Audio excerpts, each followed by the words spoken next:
The town of Galkayo has been on edge since two rival administrations started fighting a month ago. The Galgala and Puntland want control of the town, which straddles their common border between the semi-autonomous Puntland and Somalia.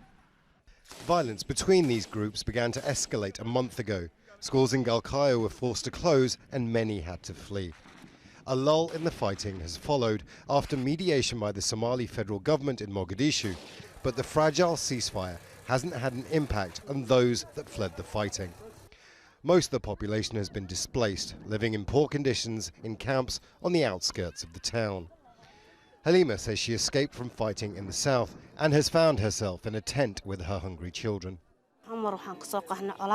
At first we fled from the capital because of the war there, and again we are displaced. We are confused. We can't find a shelter to protect us from the heat of the sun. What we get from water is not enough. In addition, disease began spreading among the displaced. The United Nations estimates about 90,000 people have been displaced from Galkayo. They're now in dire need of food, medicine and shelter.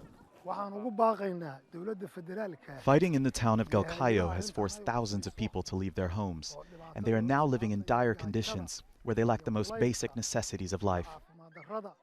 Officials say the effects of this war have been the worst in years, and the biggest challenge for local authorities is how to deal with it.